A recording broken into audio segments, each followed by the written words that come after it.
आज संडे होता आणि सकाळी सकाळी चहा नाश्ता वगैरे आवरून घेतला. म्हटलं चला आता घरातली थोडी साफसफाई करावी म्हणून घर धुवायला घेतलं. घर धुवतच होते तर अचानकच मला बँडवाल्याचा खाली आवाज आला म्हणून बाल्कनीत जाऊन खाली पाहिलं तर खाली कोणाचा तरी साखरपुडा होता. आणि असं काही साखरपुडा लग्न वगैरे असेल ना लगेचच मला माझ्या लेकराचा विचार येतो डोक्यामध्ये. ते अजून 3 वर्षाचं पण झालं नाही पण मी आत्ताच तरी तयारी करायला लागले की असं लग्न करायचं तसं लग्न करायचं अशी तयारी करायची. म्हणजे जास्तीचाच विचार करत असते मी. आणि हा विचार करून मला हसू पण येतं. पिल्लूच्या पप्पांना बोलले ना मी या गोष्टीचा तर ते म्हणतात तुझ्या डोक्यात झालाय फरक. ते जरी मला असे बोलले तरी माझ्या डोक्यामधले विचार काही जात नाहीत. त्याच्या लग्नाला तर अजून 23 वर्ष बाकी आहेत. म्हणजे 26व्या वर्षी मी त्याचं लग्न करेल जास्तीत जास्त.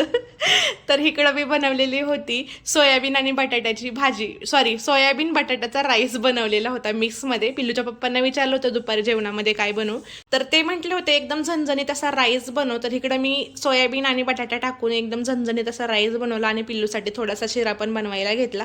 लगेचच पिल्लूची आठवण आली मला. म्हटलं काय करतोय पाहावं. तर इकडेचं मोबाईल पाहायचं चाललं होतं आणि पिल्लूच्या पप्पांचं झोपायचं चाललं होतं कारण ते नाईट शिफ्ट करून आले होते. संडे पूर्ण दिवस ते झोपूनच घालवतात म्हणजे 4 वाजेपर्यंत झोपतात ते. तर आपला राईस पण रेडी झालेला होता. मस्त एकदम सुट्टा झालेला वाडा कोलम राईस आहे हा.